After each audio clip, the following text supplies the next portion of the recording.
So I am Nicole Sciortino. I am the chemistry professor at Barton. I teach organic 1 and 2, biochemistry, and physical chemistry. My least favorite class is P-Chem. It's a lot of math. And you go back in your brain and remember all those math classes you took.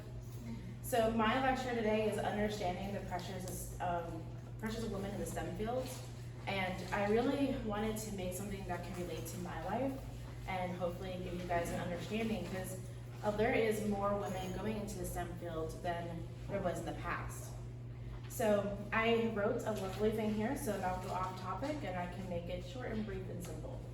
Okay, so the pressures that are put on women in a male-dominated field like STEM can cause imposter syndrome.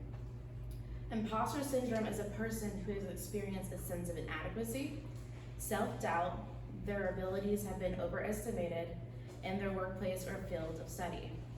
These feelings can lead to stress, which can alter the production of oligodendrocytes in the brain. When this production is altered, it can lead to stress-related disorders, like anxiety and depression, to name a couple. Let's investigate anxiety for just a second. So anxiety, as many of you know, is an adaptive function of the brain that helps to protect the person from danger. Example, the more the person worries, the less likely they are to do dangerous actions. This feeling is good to have for protecting oneself from things that can harm us. But this feeling shouldn't be present in everyday life, especially in our careers or fields of study. It is a known fact that women in STEM fields are more than likely to suffer from depression than men. Here are a few statistics to put things into perspective. So life, physical, and social sciences, 7.2% of women experience depression versus only 2.3% of men. In engineering and architecture, 11.1% of women experience depression versus only 3.3% of men. Mathematics and computer sciences, 10.4% of women experience depression versus only 4.6% of men. Women in STEM also get paid a little less, even though they do the same amount of work or more. So women get paid about $15,000 less than men. And this is based on a yearly average statistics that is done, that I found online. 50% of women in STEM jobs face gender discrimination comparing to non-STEM occupations for women. So I found a timeline that just did it really pretty, is showing how more women go into chemistry from 1960 to 2021. So from 1960, there was only 8% of women in the chemistry field. 1970, it grew to 12%. In 1980, it did a jump to 20%. 1990, it increased again to 27%. And in 2000, it was a major increase of 32%. However, in 2010, it dropped down to 26%, and then it plateaued at 2021 at 26%. So when I was choosing a chemistry field, it was a scary moment in my college career. When I showed interest, I was told, oh, that major is too hard, or you should choose an easier field, or you must be super smart. These comments altered the way I felt about my choice of major. I proceeded on with this major and went into grad school for inorganic and organic chemistry. This is where I felt the pressures of being a woman in STEM heightened. Knowing that I had to compete with all these men in the same grad program felt a bit overwhelming at times. I did not let this fear stop me from pursuing this master's degree. With being overwhelmed led to stressing over my grades, getting my thesis project completed, presenting the work, etc. This might seem normal to you guys. When you're in STEM, these feelings escalate because you want to make sure that you're on top like your peers. And when your peers are mostly men, it does bring anxiety that maybe you are not smart enough to be in this major. I have been talked over, not been taken serious due to being a woman. This created fuel to continue and to strive to be the best. Every stepping stone you take will guide you to your future. I remember an interview for an internship. This interview was going really well, and the topic of my 1-year-old came up, and I really don't know how it came up, but it did. I clearly remember the look of disappointment washed over the interviewer's face. And her exact comment was, "You must be tired all the time," or "with the long nights." And after this, I felt this interview came to a halt and shortly ended, and I did not get that internship.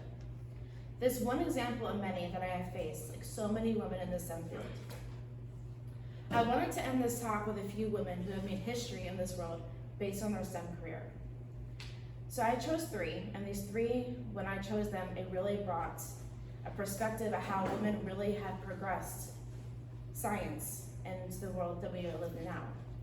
So Lillian Muller Gilbreth was an American psychologist and industrial engineer at the turn of the 20th century.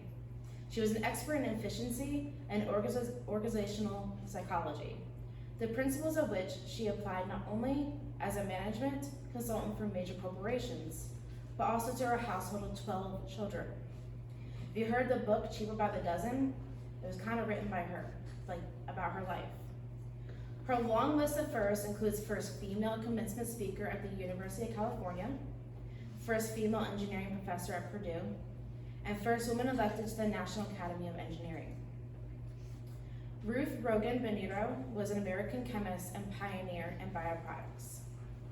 Ruth's career was saving the cotton industry in post-World War II America through her discovery of a process to produce wrinkle-free, stain-free, and flame-resistant cotton fabrics.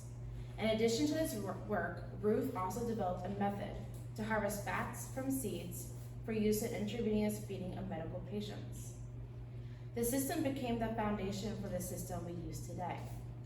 After retiring from the USDA and teaching university courses for an additional 11 years, Ruth received the MIT Lifetime Achievement Award, both for her contributions to the textile industry and her commitment to education. These are 2 different women and 2 different sides of the STEM field, and they did amazing things to make what we know today. The last woman I want to talk about, and has no relation to Dr. Pennington, just has a last name, is Mary Engel Pennington, was an American chemist of the turn of the 20th century. At a time when few women attended college, Pennington completed her PhD and went on to work as a bacteriological chemist in the U.S. Department of Agriculture. Shortly after arriving at the USDA, Pennington became chief of the newly established Food Research Laboratory. During her 40-year career at the USDA, Pennington's pioneering research on sanitary methods of processing, storing, and shipping food led to achievements such as the first standards for milk safety, as well as universally accepted standards for the refrigeration of food products. Think about these 3 women and think about what they had to go through in those times to get to where they were, to get to what they achieved. Do you think it was an easy road for them? Absolutely not. They went through a lot of discrimination, they went through a lot of back talk and so forth, and they pursued and made great achievements in their life and in their careers.